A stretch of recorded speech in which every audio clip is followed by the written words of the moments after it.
Muy buenos días a todos, bienvenidos a un nuevo espacio de Spaces de Medio Oriente, donde vamos a tener a Carlos Maslatón de invitado.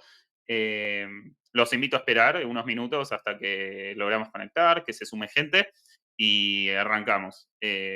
Recordamos que esto va a estar abierto a preguntas luego de la disertación de nuestro invitado y los invitamos a escuchar y disfrutar. Vamos a ir esperando que se vaya sumando la gente y empezamos. Estamos 2 minutitos antes de las 10 para ir arrancando, ir sumando a la gente. Así que vamos arrancando con esto. Mi nombre es Pablo, voy a estar moderando el espacio, así que les doy la bienvenida a todos y a todas a este X Spaces con Carlos Maslatón.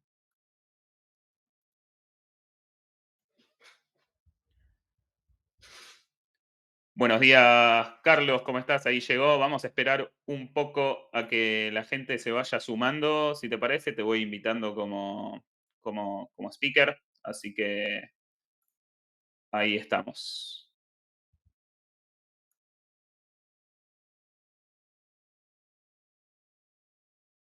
Atención, ¿me están escuchando? Fuerte y claro, Carlos, bienvenido a este espacio. Gracias por tu tiempo, gracias por estar. Eh, bueno, vamos a ir esperando que la gente se sume Dale, y arrancamos, ¿te parece? dale. Esperemos 3, 4 minutos. Dale, yo sigo en línea. Perfecto.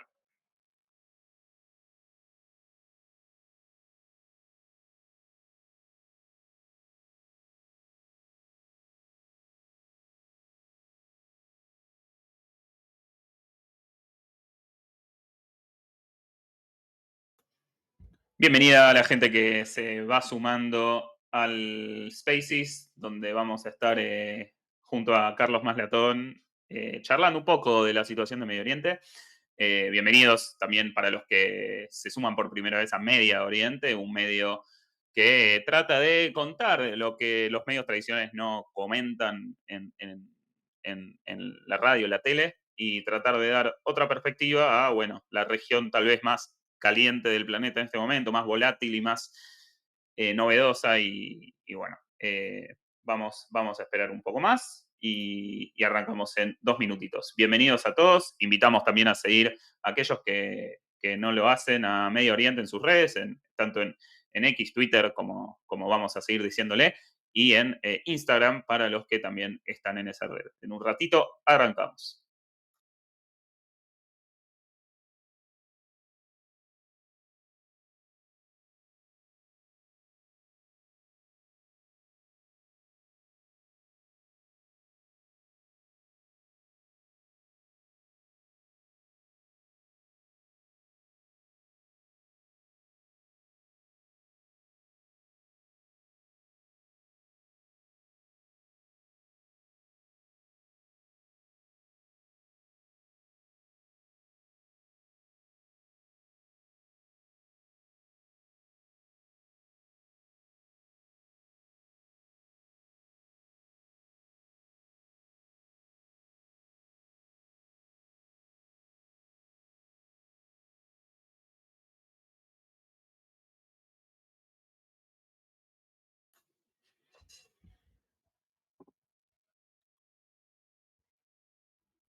Bueno, ya siendo un número interesante de gente, vamos a ir arrancando, así no dejamos el aire es mudo. Bienvenidos de vuelta para ellos que se van sumando a este X Spaces junto a Carlos Maslatón, Medio Oriente presenta a Carlos Maslatón. Creo que no es una persona que necesite tanta presentación en este espacio informal que armamos, obviamente, para charlar un poco. Así que, Carlos, te doy la bienvenida, te agradezco por tu tiempo en nombre de todo el equipo de Medio Oriente. Y vamos a arrancar con una pregunta como para descontracturar, que vos mismo lo dijiste el otro día cuando promocionaste muy amablemente este espacio, que es este espectacular Medio Oriente que estamos viviendo en este 2025. Así que arranquemos con eso, contanos esa visión que tenés de Medio Oriente en este momento y por qué te parece que es espectacular, pese obviamente a las cosas que están pasando, ¿no? Bueno, gracias por la invitación. Sí, el Medio Oriente es espectacular, pero no de ahora, siempre lo ha sido. Por lo menos te diría desde los tiempos de Lawrence de Arabia, ¿no? Al final de la Primera Guerra Mundial, durante la Primera Guerra Mundial. Es el único conflicto que es multilateral del mundo. Generalmente los conflictos son bilaterales, unos contra otros. Es muy común en Occidente interpretar las guerras desde el punto de vista ideológico, ¿no? Durante el siglo XX, el socialismo, comunismo versus liberalismo, conservadorismo, la Unión Soviética contra Estados Unidos, Corea del Norte contra Corea del Sur, Vietnam del Norte contra Vietnam del Sur, Cuba contra los países que estaban en contra de Cuba. Ese tipo de planteos son inaplicables en el Medio Oriente porque las diferencias no son relacionadas con las ideologías de fondo. Y a mí me parece que esta confusión, esto que no se puede entender desde Occidente, es lo que lleva a muchos a tratar de bilateralizar un conflicto que no tiene esas características. En Medio Oriente juegan algunos valores que no están en otras partes del mundo. Básicamente son guerras de nacionalidad, de historia y de pueblos.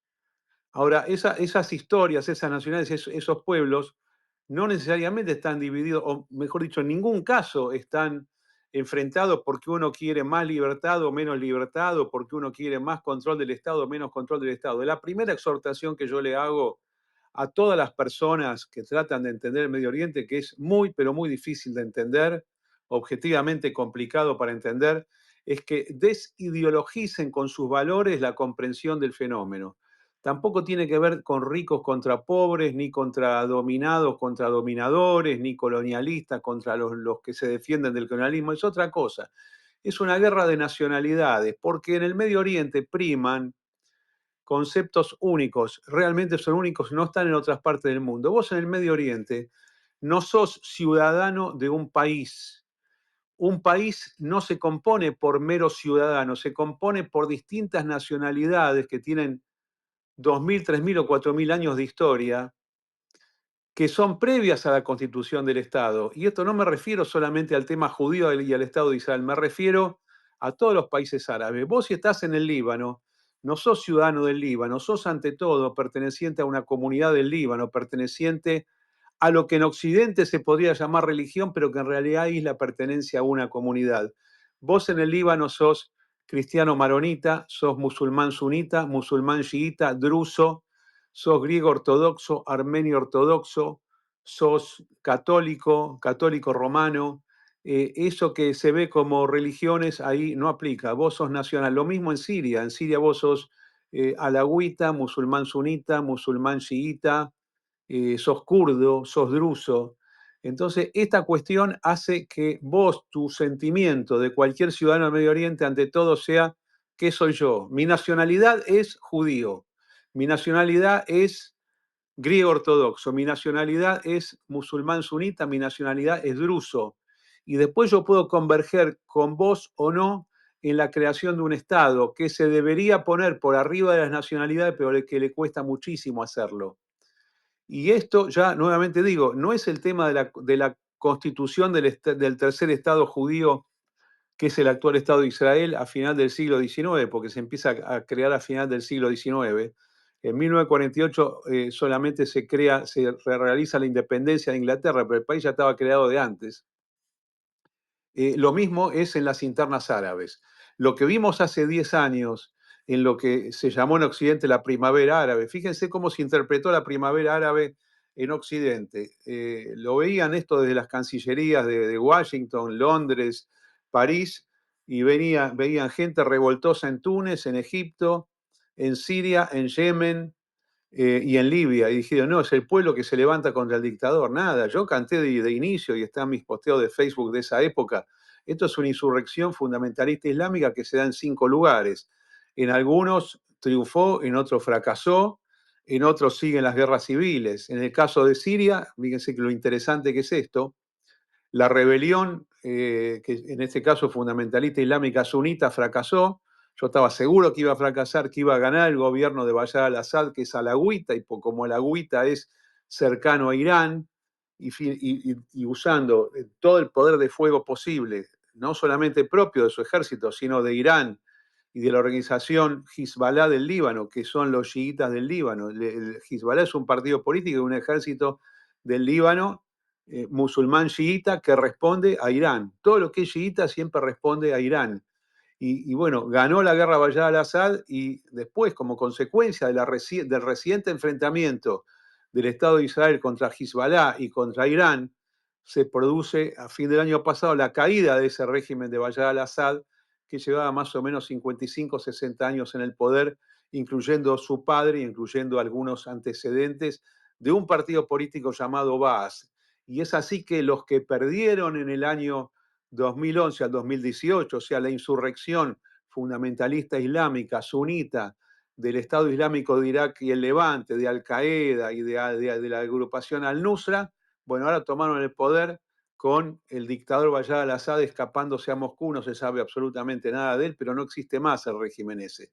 Pero este cambio reciente en Siria es la consecuencia de ¿qué? De que Hezbollah tuvo la muy mala idea en octubre del año 2023 de entrar en guerra contra Israel otra vez nuevamente, y estaba todo preparado del lado israelí para aniquilarlos esta vuelta, no como en el 2006 que las cosas, digamos, quedaron a medias, que la guerra anterior. Esta vez estaba todo preparado y fue así, en pocas semanas, destruido la organización Hezbollah, el mejor ejército del Líbano después, pero mejor dicho, el mejor ejército del Medio Oriente después del propio ejército del Estado de Israel, liquidado en 3, 4 meses de combate, con sus cabecillas también liquidados por la inteligencia del Estado de Israel. Así que, nada, yo tiro esto de entrada para que se vea la complejidad de esta situación y cómo una cosa desequilibra a la otra. A veces uno se pone desde Occidente así, no, pero estos pueblos hay que liberarlos de sus opresores. ¿Y quién lo va a hacer eso? ¿De qué manera? ¿Quién va a intervenir? Cuando vos intervenís en un asunto interno árabe, lo que va a suceder después es que se van a poner todos de acuerdo para combatirte a vos. Eso es lo que pasó en la guerra de 1982 en el Líbano, eso es lo que pasó en Irak con la intervención de Estados Unidos en el 2003, y es lo que va a pasar siempre. Cuando vos tenés una interna árabe, musulmana, intraárabe, intramusulmana, lo mejor que puedes hacer es dejar que se maten entre ellos. No hay otra solución. Podés mandar ayuda humanitaria, de hecho Israel lo ha hecho en la guerra civil siria, pero no hay una solución mágica de carácter occidental, tipo la Revolución Francesa, el pueblo que tira al dictador, eso no es aplicable. No son aplicables entonces las ideologías tradicionales, no son aplicables los conceptos de riqueza y pobreza, porque realmente en el Medio Oriente si algo que sobra es riqueza, es un territorio extremadamente rico, la pobreza es prácticamente inexistente, puede haber pobreza, pero como consecuencia de una guerra civil, pero nada más, lo que sobra es plata y sobra la plata para financiar guerras. Y hay países que tienen como, te diría, como hobby financiar guerras y armar guerra, como por ejemplo el Emirato de Qatar. Todos estos conceptos, más lo que dije recién sobre nacionalidad y ciudadanía, hacen que sea un conflicto único o unos conflictos únicos que no tienen correlatos en ningún momento de la historia de la humanidad. Miren lo que estoy diciendo, no de ahora, de historia de la humanidad y mucho menos ahora, por lo tanto, son difíciles de entender y siendo tan difíciles de entender estos conflictos, yo los llamo espectaculares. Ahora después cada uno tiene su posición, a veces se gana, a veces se pierde, y la última cosa que quiero decir en esta primera intervención es que los conflictos, no, alguien, es muy común en el pensamiento cristiano y en el pensamiento judío también decir, bueno, pero ¿cuándo se arregla esto? ¿Cuándo llega la paz? Yo me quiero anticipar esta duda que muchos puedan tener. Mi respuesta es nunca. La esencia del Medio Oriente es la guerra permanente. Uno puede pasar por treguas, por periodos, entre comillas, pacíficos, a veces de una década, 2 décadas, 3 décadas, pero los conflictos son eternos. Cuando un conflicto se sella o se silencia o se modera por algún tiempo, surge otro. ¿Por qué es así? Porque no hay un punto espiritual de nirvana o económico de bienestar que haga que la gente diga, ya tenemos lo que queremos y ahora nos quedamos a un costado.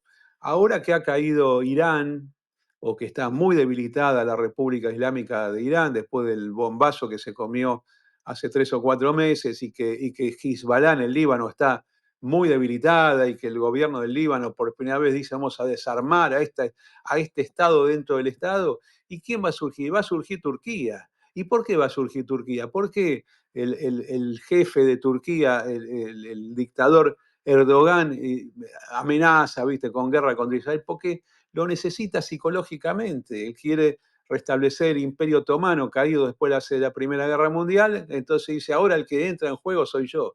No va a poder, en mi opinión, no va a poder, pero lo que quiero manifestar es que los conflictos son muchas veces artificiales, son porque sí, voy a la guerra porque voy a la guerra. ¿Tenés algún tema económico? No, voy a la guerra porque se me ocurre.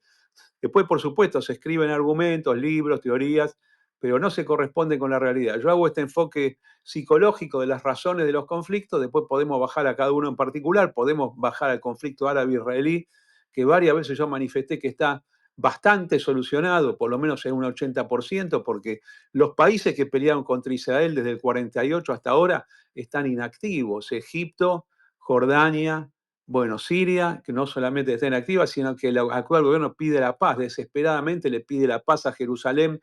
Queremos ser amigos. Nunca vi ninguna cosa más explícita en todo este siglo de Medio Oriente como el pedido de Damasco ahora para decir, queremos la paz, nos conviene la paz.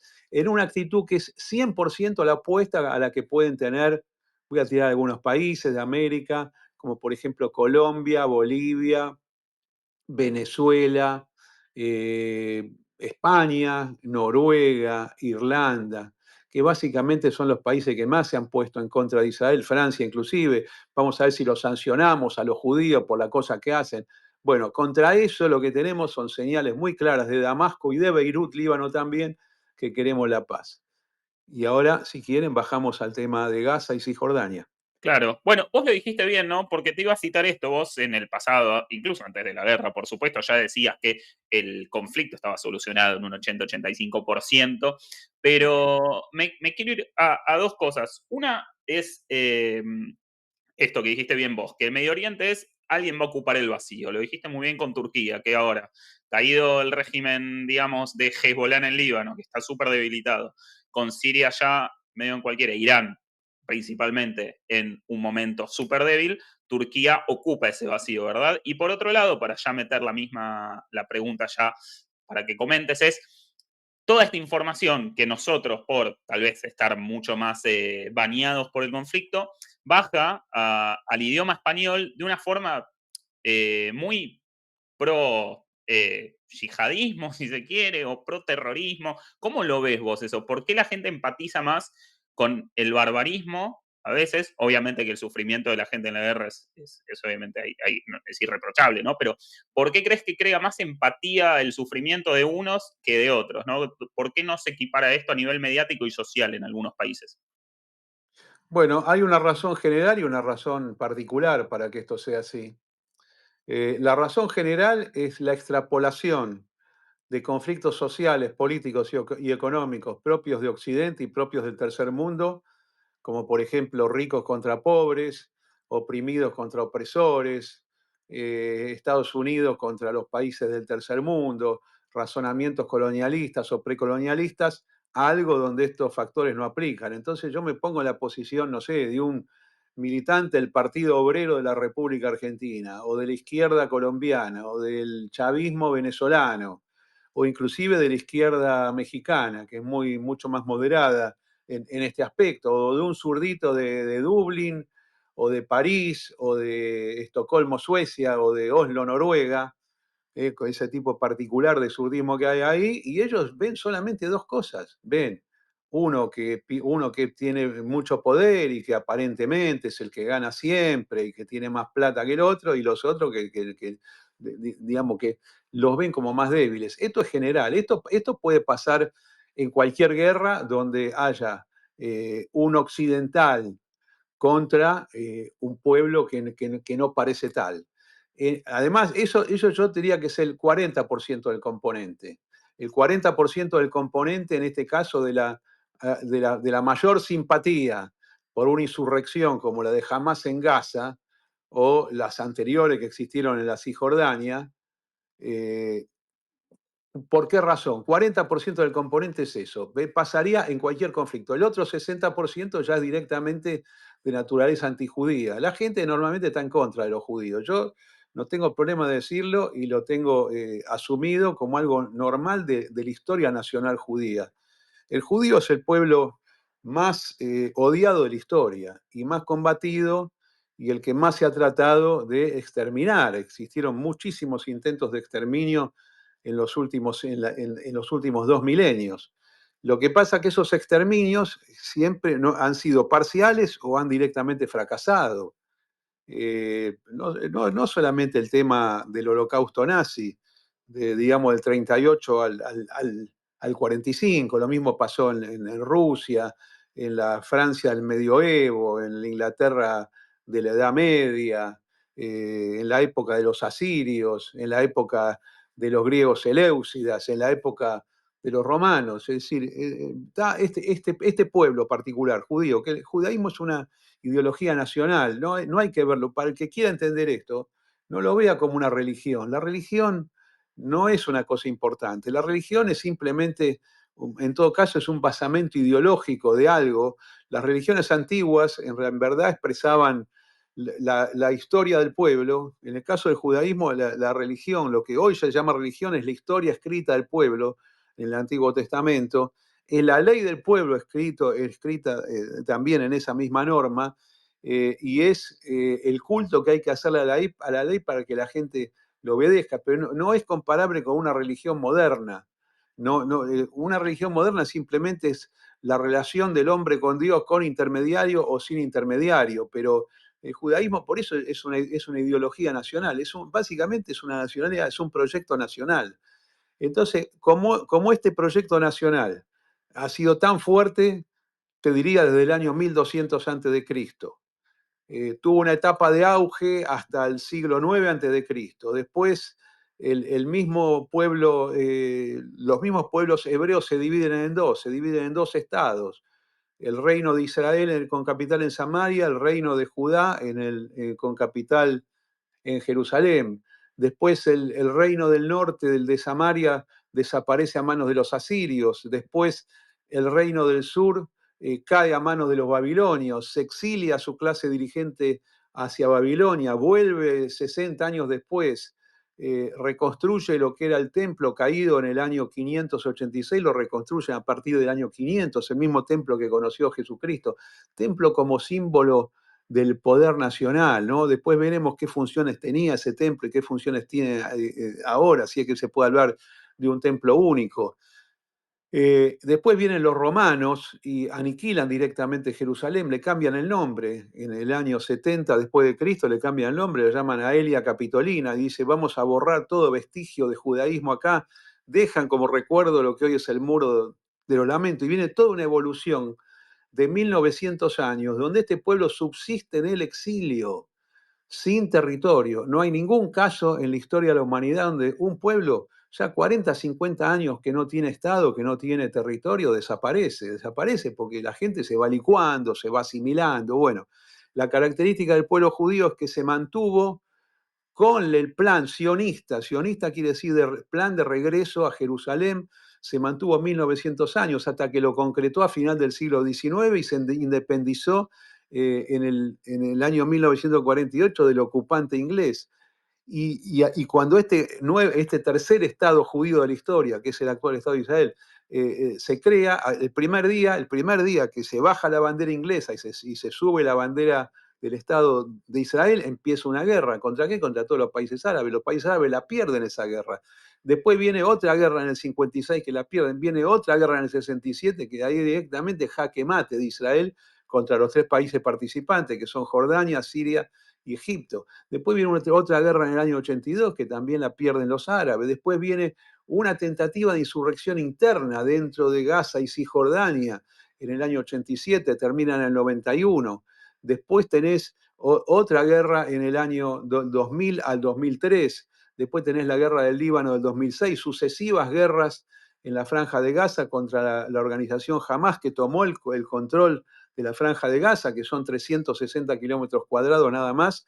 Bueno, y sucesivas guerras hasta esta otra que empezó el 7 de octubre del año 2023 y que sigue vigente. A mí me parece que todas estas cosas, sumado, lo voy a decir, sí, al éxito judío de las personas judías en todos los países del mundo y en todas las disciplinas, incluyendo la industria de punta, la literatura, la cantidad de premios Nobel, eh, eh, en el arte, en la ciencia, todo este tipo de cosas, más gente que dice, a mí no me importa que vos estés en contra, yo no me voy a disolver y no voy a desaparecer, y si tratás de matarme, yo me voy a defender, y encima con un semejante ejército, el mejor ejército del mundo en este momento es el del Estado de Israel, en cantidad de armas, es el cuarto ejército del mundo, y ganando las guerras tan contundentemente.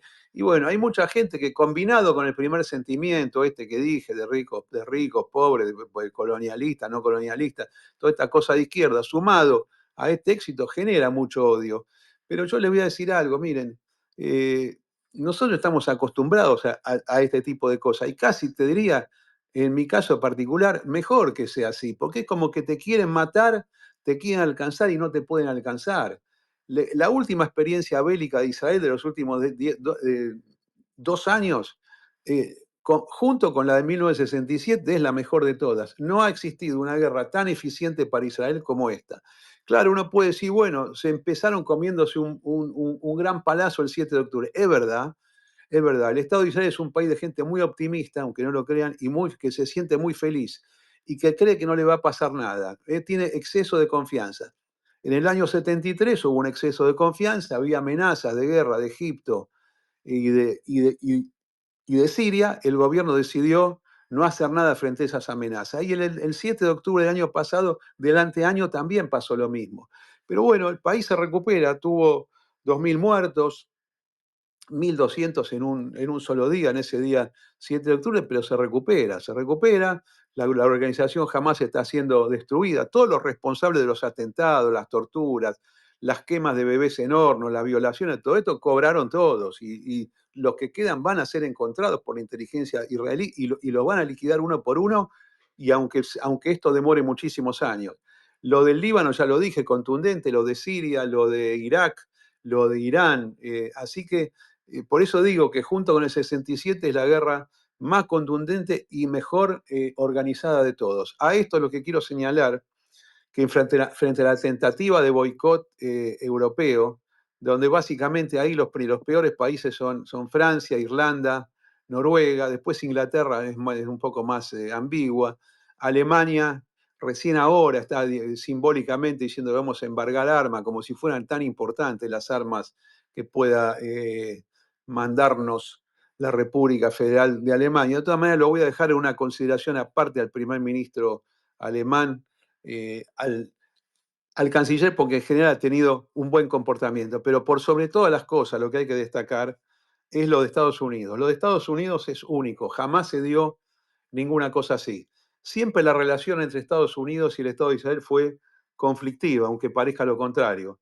Para empezar, Estados Unidos no se metió en el 48, no se metió en el 56, no se metió en el 67. Recién descubre al Estado de Israel después de la victoria del 67 y da un apoyo contundente en armas en la guerra de 1973. Pero todo lo que pasó después, incluyendo el veto casi garantizado en el Consejo de Seguridad de la ONU, que es fundamental esto, porque a vos te sacan una norma en el Consejo de Seguridad de la ONU y es obligatoria.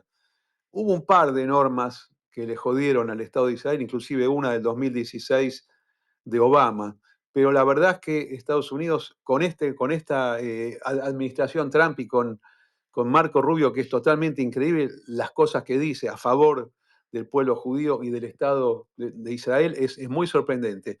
De esa relación conflictiva y esa cosa pesada que sentía Washington, como diciendo, qué macana, los tengo que apoyar otra vez en los foros, la puta madre. Bueno, no, ahora lo hacen, te diría, con placer. Así que esto es, te diría que la contracara del boicot internacional y de, ¿cómo se llama esta chica? Greta Thunberg y toda esta cosa europea zurdita. Bueno, no nos quieren, pero ¿saben qué? Ustedes son de palo. O sea, los de afuera son de palo. Los que juegan en el Medio Oriente son los países que están en el Medio Oriente y un par de potencias mundiales. Yo te diría que una sola, porque hasta la Unión Soviética está debilitada en su juego del Medio Oriente. China no existe, te puede sacar una declaración, puede vender armas, pero no participa en forma directa de eso. Egipto es un país que está tranquilo. Egipto, algunos tienen la teoría de que quiere entrar en guerra contra Israel. Yo digo que no, que esto no se va a dar como no se va a dar una nueva guerra con Siria ahora, pues esto puede cambiar en 5, 10 años, 20 años puede cambiar, pero ahora las cosas van muy bien. Así que yo contra toda esta preocupación de los judíos y de los amigos de los judíos, que muchos están preocupados, porque increíblemente el pueblo judío tiene una cantidad de amigos impresionante, mucho más que hace varias décadas. Tiene mucha gente en contra, pero tiene muchísima gente a favor en todos los países del mundo. Pero contra este pesimismo yo declaro absoluto optimismo, primero por la eficiencia militar del Estado de Israel, que es única en el mundo. No existe un ejército tan amenazado que en los campos de batalla tenga tan pocos muertos propios, tan pocos, son realmente muy pocos. Por supuesto, cada uno lo sufre, cada baja es algo trágico para el pueblo judío, pero así todo, Estados Unidos nunca podría haber hecho un operativo como el de Gaza o el del Líbano sin menos de 10.000 muertos propios. Si no, fíjense lo que pasó en Vietnam, o en Camboya, o en Laos, o cuando intervinieron en Irak hace 20 años. No, no, eso es otra preparación. Y además el mismo Estado de Israel, que algunos todavía sueñan, yo los veo en los foros por todo el mundo, diciendo, "No, va a desaparecer, hay que desmantelarlo, el Estado judío no puede existir". Bueno, eso lo decís vos, ¿y cómo lo vas a hacer? Yo cada vez que uno dice, ¿cómo lo vas a hacer? No, tiene que haber intervención mundial para... Y nadie lo va a poder hacer esto. No solamente eso, sino que les digo, ya para cerrar esta segunda o tercera pregunta, el pueblo judío está en el momento más bullish de toda su historia. Esto es lo que nadie se da cuenta también. No está en un proceso de decadencia, está en un proceso de expansión. El proceso Bearish judío terminó, yo le voy a decir, en 1860. Uno puede decir que empezó en el año 70 después de Cristo y que terminó en el año 1860. Mi análisis de ciclos. Y de ahí no es bullish, es recontra bullish. Y el Estado de Israel es recontra bullish. Y fíjense, los mercados financieros, la moneda nacional es tan fuerte que no saben qué hacer para debilitarla. La quieren debilitar y no la pueden debilitar. ¿Y esto cuál es el origen? El origen es la victoria en el combate contra todos los enemigos, que es fundamental. Si vos querés estar para arriba en la vida y te querés sentar en la mesa de los poderosos del mundo, tenés que demostrar en los campos de batalla que podés ganar. Y esto Israel lo ha demostrado con creces, sin perjuicio de la tenencia de bombas atómicas no declaradas, pero todos sabemos que existen, que también son una cosa importante. Y no hay solamente 9 países del mundo con armas nucleares. Y yo creo que el arsenal nuclear judío es el cuarto del mundo. Me parece que viene Estados Unidos, la Unión Soviética, China, y de ahí venimos nosotros, ¿no? Que también es importante. Y no tengan duda que si alguna vez existe alguna dificultad, el Medio Oriente no existe más porque vuela todo por los aires. ¿Y esto para qué está? Y por disuasión. Por disuasión. Nosotros somos judíos, pero no boludos, no nos vamos a dejar matar. Por lo tanto, a todos los que se ilusionan con la desaparición del Estado de Israel, le digo, miren, esto digan toda la cosa que quieran, pero ustedes creen que estamos para abajo y estamos para arriba, recontra para arriba. Es más, mucho más para arriba de lo que nosotros imaginamos. Así que este es un momento de preocupación militar concreto digamos, remanente de la guerra que empezó hace 2 años, que siguen vivos en los campos de combate, pero en general el análisis, la descripción de la situación de mi parte no puede ser más optimista. Así que nada, los que quieran ver la destrucción se van a quedar realmente con la gana porque esto no va a pasar. Claro, tal cual. Y justo diste también con lo que venía a preguntarte, porque no vale la pena caer en el análisis de la guerra, porque eso se los dejamos obviamente a los analistas de la guerra per se, pero quería traer tu lado más de forista, más de analista de mercados y de lo que haces todos los días, ¿no? Que es el día que termine, digamos, estas hostilidades con Hamas. ¿Cómo ves el reposicionamiento de Israel a nivel mercados, a nivel de economía? Como vos lo decís, está bullish. Y al no haber las sanciones que amenazan todos hoy, ¿vos creés que la expansión va a ser incluso más grande a nivel económico y de dominar determinadas industrias y demás? No, es que ya lo es. La guerra no pudo frenar ninguna expansión económica de parte del Estado de Israel, todo lo contrario. Mira, hay pedidos de los sistemas de defensa desarrollados en los últimos 20 años por Israel de todo el mundo. Israel vende en algunos casos para algunos países amigos, pero la exportación de armas de Israel está en récord, la exportación tecnológica de Israel está en récord. la exportación de diamantes está en récord, la exportación de cultura, conocimiento, medicina, biomedicina, todas esas cosas están en máximos históricos. Los mercados dan para arriba. Así que, pero todo esto es consecuencia de qué? Es decir, yo a veces lo comparo con mis amigos de la República de Armenia, por ejemplo, que se han comido algunos palazos tremendos durante los últimos años. Pero bueno, eso es por perder la guerra. Si vos ganás la guerra, tenés todo habilitado. Y las sanciones y los boicots caen después que vos te consagrás como ganador en la guerra. Entonces yo creo que esto no va a ser un problema. Por ahí algún país simbólicamente sigue en contra, pero son países que no cuentan realmente. ¿Cuál es el problema? Que Colombia ponga sanciones, que Venezuela ponga sanciones, Nicaragua. ¿Qué importa eso? No, no afecta al tema. Así que nada, cuando terminen estas hostilidades en Gaza, que pueden faltar algunos meses, la cosa va a explotar como por ejemplo sucedió en el año 1991, después de la Guerra del Golfo, como por ejemplo sucedió del año 2003 en adelante, después de la Segunda Intifada. No sé, puede ser que el turismo esté muy deprimido, porque la gente cree que están cayendo bombas todo el tiempo, así todo el turismo no está mal, pero prepárense para ver 6, 7 millones de turistas por año que visiten Jerusalén, Tel Aviv, Haifa y el resto del país. No, yo creo que es para arriba esto, es para arriba, pero como consecuencia de la victoria. Y la victoria tiene un componente psicológico político que es fundamental. Yo quiero ganar y voy a ganar. La última cosa respondiendo a esto. Ustedes vieron lo que pasó en la guerra de Ucrania, ¿no? Me están tomando, ¿no?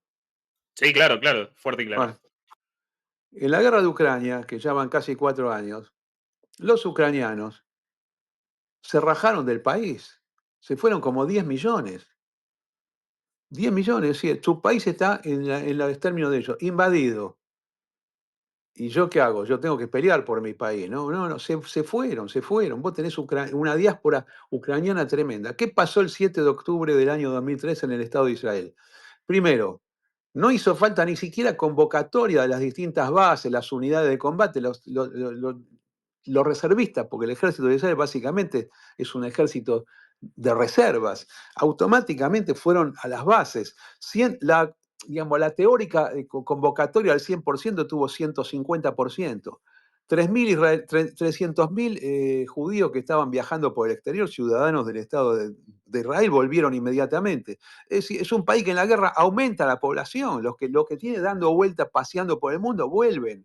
Funciona exactamente al revés. Esta señal, el que la quiera ver, que la vea. El que no la quiera ver, peor para él, pero es exactamente lo opuesto del comportamiento ucraniano, inclusive del comportamiento ruso. ¿Vieron la diáspora rusa que hay, por ejemplo, en un país como Argentina?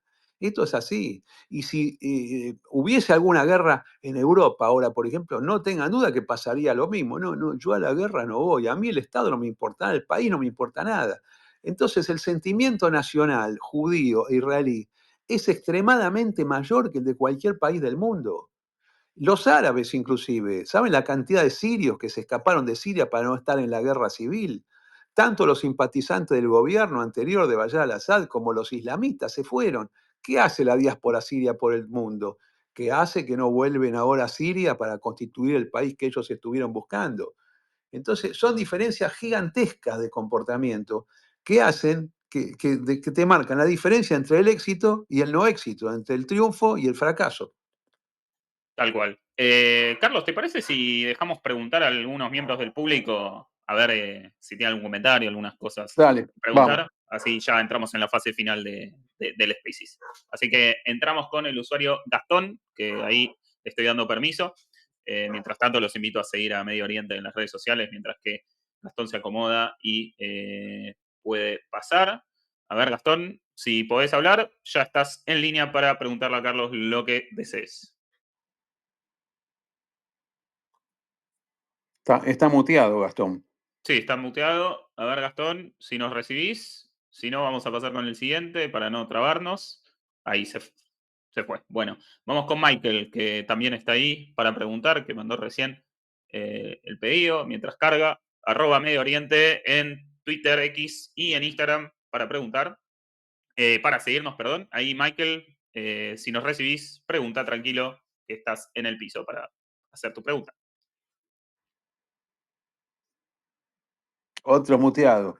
Otro, a ver, vamos a esperar 3 segundos más, a ver si le carga, si tiene algún problema de conexión. Parece que no. Bueno, seguimos.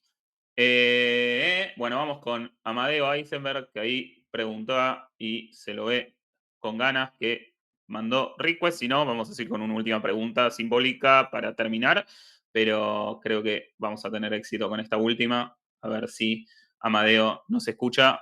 Amadeo, todo tuyo. ¿Qué tal? ¿Cómo andás? ¿Qué tal, Carlos? Estoy ahora en las reservas, te estoy escribiendo, te estoy hablando desde el destacamento. Muy bien todo lo que decís, siempre me encanta escucharte y me levanta la moral, pero me gustaría escuchar tu opinión también respecto a toda la interna que hay acá, toda la obsesión que hay desde una gran parte de la sociedad israelí por rendirse o por considerar a Netanyahu como una persona que posterga el fin de la guerra por intereses políticos, la falta de confianza en el liderazgo, la falta de confianza entre el liderazgo político y el liderazgo militar. ¿Cómo la ves a toda esta? Bueno, primero que nada, Amadeo, lo que yo quiero decirte es que esto es normal. Y el Estado de Israel es una hiperdemocracia.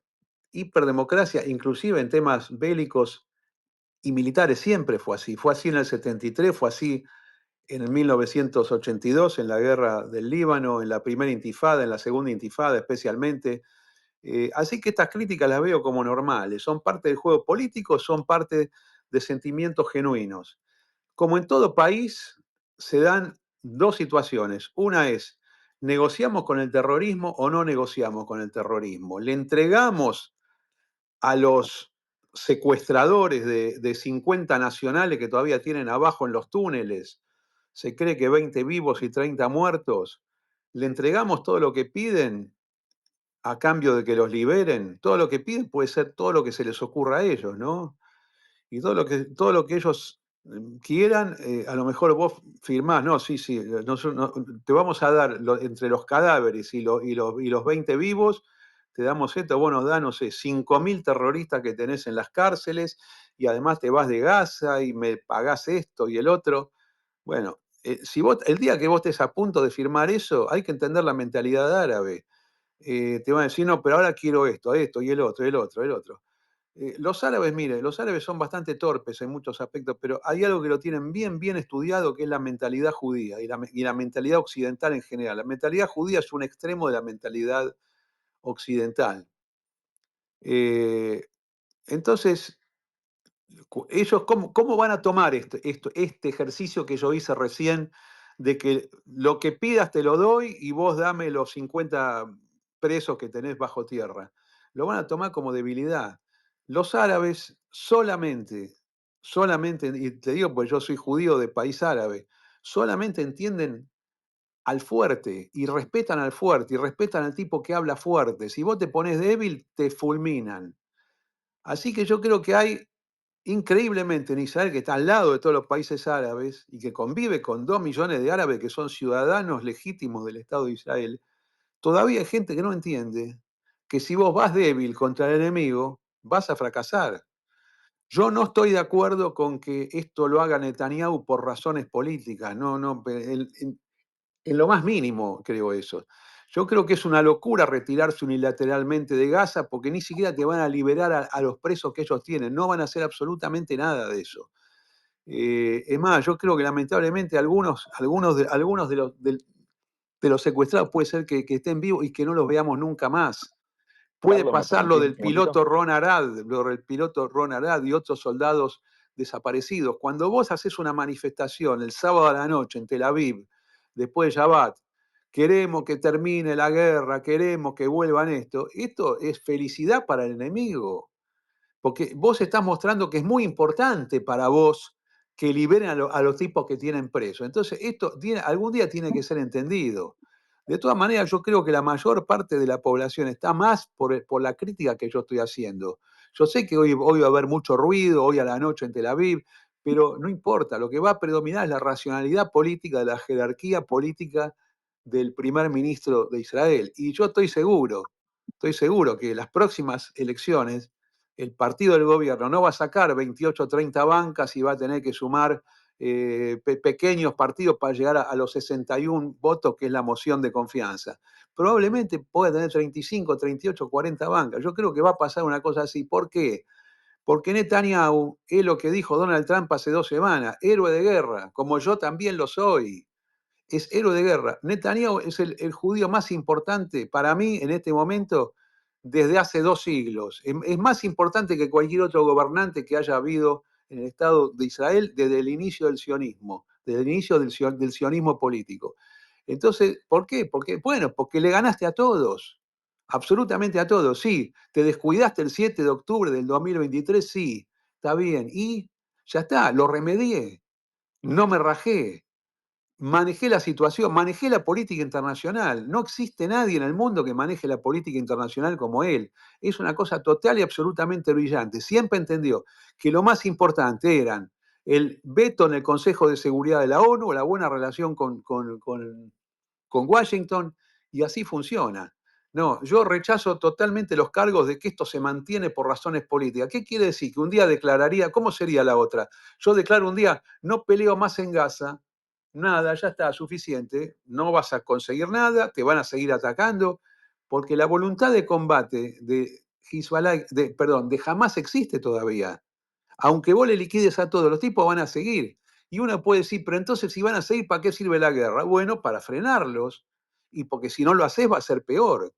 La voluntad de exterminio árabe respecto de Israel, especialmente en Franja de Gaza, y de matar a todos los judíos, subsiste. Hace una semana salió esta chica que una vez la había metido preso bueno, una chica que tenía 15 años, ahora tiene como 25, dijo, no, no, yo odio a los judíos, yo quiero matar a todos los judíos. Sionismo y judaísmo es lo mismo. Y yo hice un posteo diciendo, qué bueno que lo dice ella, yo lo dije toda la vida, sionismo y judaísmo es exactamente lo mismo. Así que, Amadeo, nada, yo estoy en esta posición, sé que vos has cumplido funciones importantísimas desde que llegaste al país, te agradezco profundamente, espero que sigas adelante, pero nada, yo creo que el pesimismo hay que dejarlo de lado y creo que hay que valorar este momento increíble que estamos viviendo.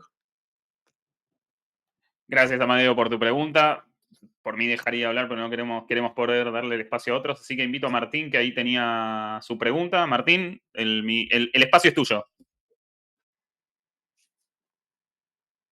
No estás muteado, puedes A hablar. ver, ¿ahí se escucha? Ahí se escucha, perfecto. Genial. Hola, Carlos, ¿cómo estás? Te hablo, soy argentino, vivo acá en Israel hace 10 años más o menos, con todo lo que implica. Mi pregunta es un poco más allá, porque si bien obviamente está el debate, como planteaba recién Amadeo, gente que quiere seguir con la guerra, gente que quiere terminar con la guerra, mi pregunta que yo no estoy viendo desde el liderazgo político acá es cuál es el futuro, el día de mañana. La guerra se termine como se termine, ¿qué es lo que viene después, digamos? ¿Qué es lo que viene después para el gobierno israelí, el país Israel, que está totalmente dividido, donde si bien más allá de que uno esté a favor o en contra de la guerra, hoy claramente la guerra la está peleando un sector de la sociedad, mientras que hay un sector del gobierno que está evitando que no sé, muchos chicos religiosos se enlisten en el ejército, pero es el gobierno que está empujando que la guerra siga. Entonces, ¿cuál es el futuro? Una vez que se acaba la guerra, siento que el problema ahora, estamos todos diciendo, de vuelta, estamos debatiendo qué hay que hacer, que si negociar, si no negociar, si seguir, si cortar. El problema es una vez que se resuelva esto, cómo se resuelva. ¿Qué pasa políticamente con este país?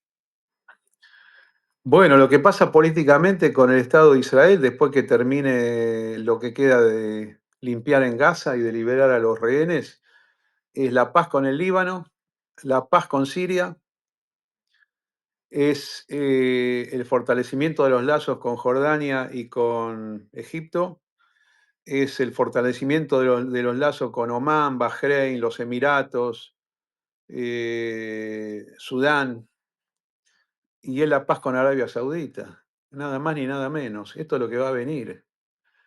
en los países árabes están fascinados con Israel en este momento. Es más, los mayores defensores del mundo del Estado de Israel, más que nosotros mismos, están en los Emiratos Árabes Unidos. No sé si ustedes leen las cosas que salen de ahí. Es totalmente impresionante. Y eso que hace 15 años hubo un operativo del Mossad donde liquidamos a un terrorista de Hamas en pleno Dubái. Eso ya pasó a la historia.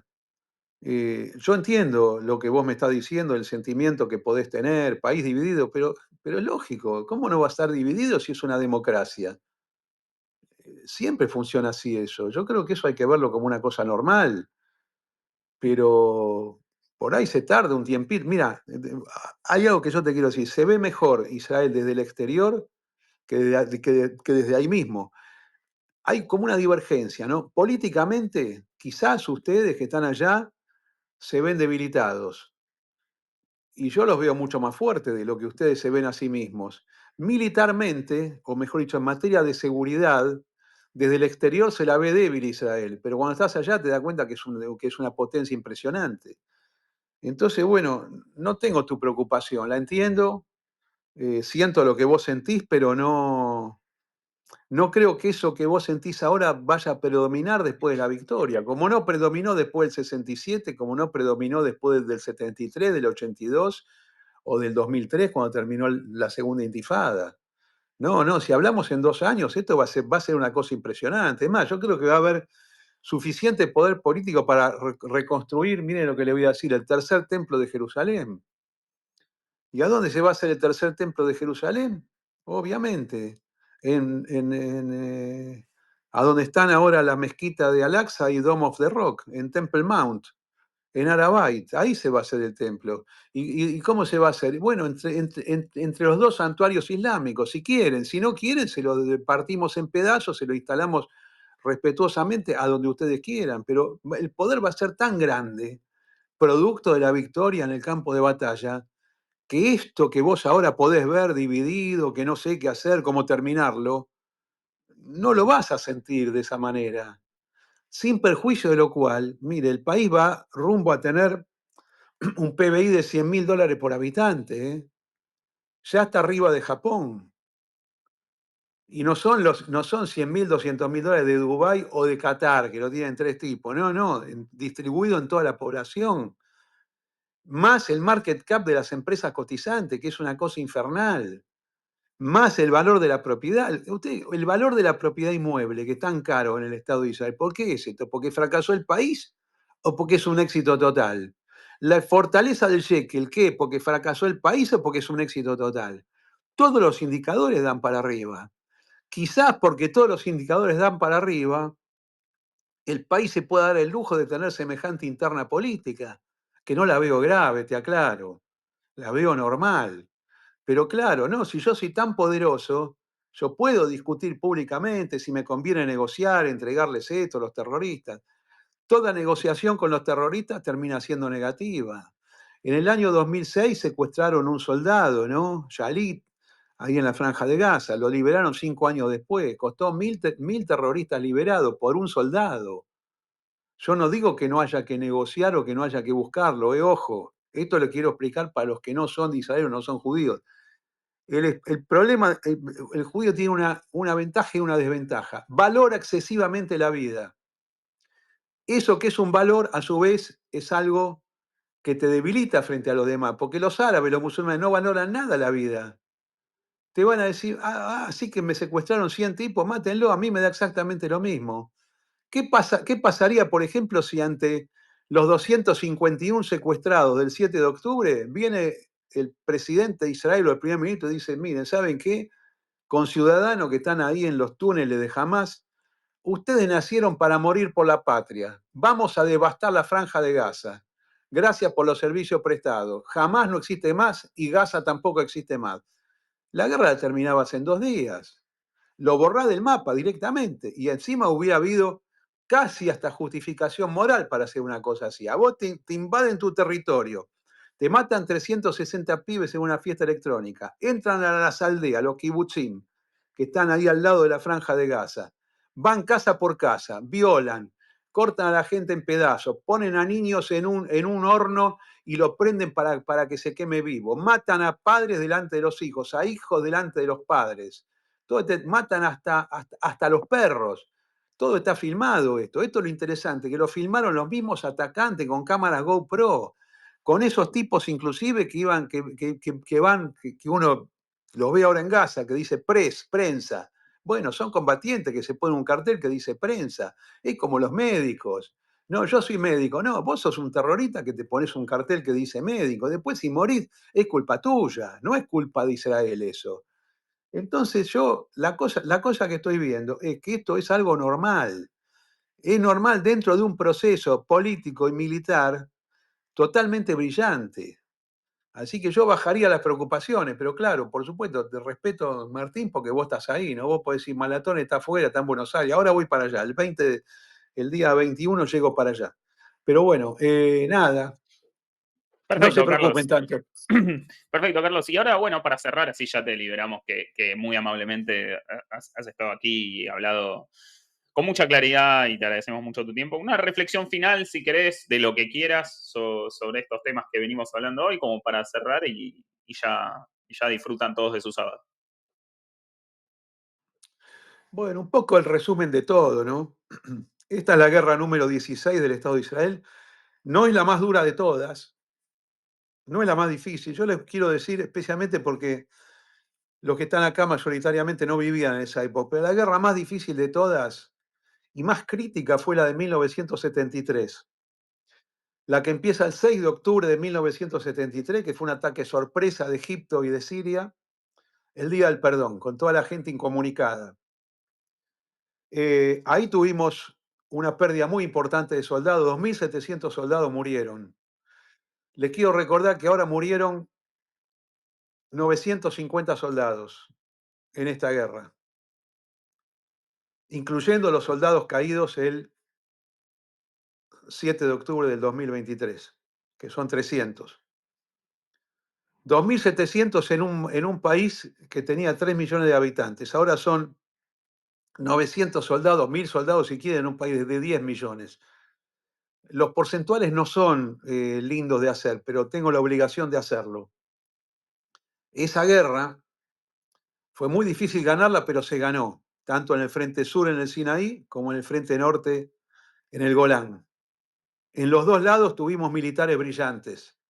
En el sur estuvo el general Sharon, que dijo, porque esto lo han comentado soldados que estuvieron al lado de él, al inicio de la guerra, dijo, ¿saben cómo termina esta guerra? Con nosotros del otro lado del canal de Suez, cruzando el canal de Suez del lado de Egipto, en Egipto. Ahí terminó la guerra, en el kilómetro 101 de la carretera al Cairo, embolsando al tercer ejército egipcio por el norte, por el oriente y por el occidente, y eso llevó al presidente de entonces, Anwar al-Sadat, a negociar la rendición, que no fue rendición en términos norteamericanos, porque vino Henry Kissinger y dijo, lo llama a Sadat, que era hombre de la Unión Soviética, le dijo, Sadat, yo te voy a sacar de esto, es hora de que digas que querés la paz. Y listo, le dio una salida más honorable y después se inició el proceso de paz que derivó en Camp David 6 años después, con la firma de un tratado de paz, el primero de Israel con el mundo árabe, entre Egipto, Anwar el-Sadat,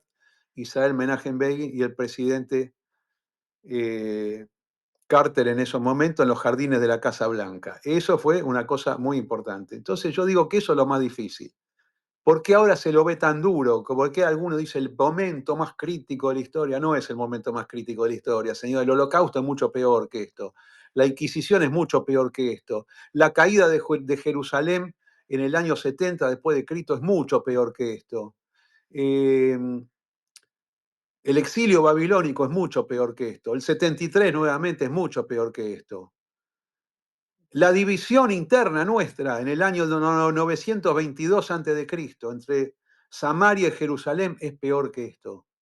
Esto es un incidente importante, lo vamos a recordar para siempre porque están los civiles, las violaciones, los secuestros, los niños quemados, todo esto lo vamos a recordar para siempre, pero en magnitud política, económica, militar, no es lo más importante. ¿Y saben qué sí es lo más importante? Es la eficiencia militar de la Fuerza de Defensa de Israel. no se tiren para abajo, está muy bien. Yo agradezco a todos los presentes, agradezco a los soldados, a las autoridades, y es momento de apoyar. ¿Y saben qué? No, lo último que les digo, miren a Washington. Miren a Washington, miren, el ministro de Defensa estuvo hace 1 mes y medio en Jerusalén. ¿Y saben para qué fue? Para rendir homenaje a la victoria. Ministro de Defensa. ¿Ustedes creen que en alguna guerra anterior el ministro de Defensa de Washington fue a Israel a decir qué bien que pelearon? No, no. Los tipos mantienen bajo perfil porque tampoco se quieren pelear tanto con los árabes. Bueno, a este tipo Trump no le importa nada. Marco Rubio, o sea, por ejemplo, ayer lo que sacó. Ahora viene la Asamblea General de la ONU, siempre es en septiembre, octubre, ¿no? Esa que dura 2 meses, donde se votan un montón de estupideces que no sirven para nada, pero hablan los jefes de Estado. En el año 1974, en la Asamblea General de la ONU, habló Yasser Arafat. Entró a la Asamblea con un fusil AK-47, una Kalashnikov, supongo que no tendría balas, ¿no? Y con un ramo de olivos. Y dio un discurso por el cual se admitió a la Organización para la Liberación de Palestina como miembro observador de la Asamblea General de la ONU. Y dijo, no me dejen caer el olivo, porque tenemos acá la ametralladora para defender lo que nosotros creemos que es justo. En el día de ayer, la Secretaría de Estado de Washington, o sea, el Ministerio de Relaciones Exteriores, canceló, escuchen esto, canceló al presidente palestino que gobierna desde Ramallah, Mahmoud Abbas, y a 60 funcionarios más de Ramallah, que están en la Mucata, en Ramallah, gobernando, lugar que conozco perfectamente porque estuve un montón de veces ahí, canceló las visas para llegar a los Estados Unidos en ocasión de la Asamblea General de la ONU.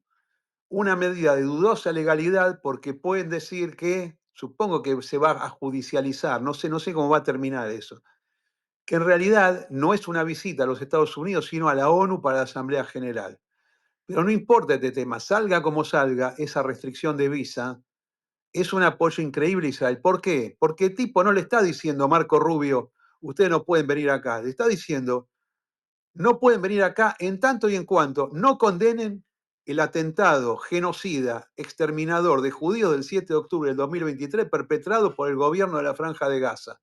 Y en la medida que no, condenen al terrorismo palestino contra los judíos. Así que esto, ¿qué quieren que le diga? Yo jamás imaginé una cosa así. Para bien lo estoy diciendo, ¿no?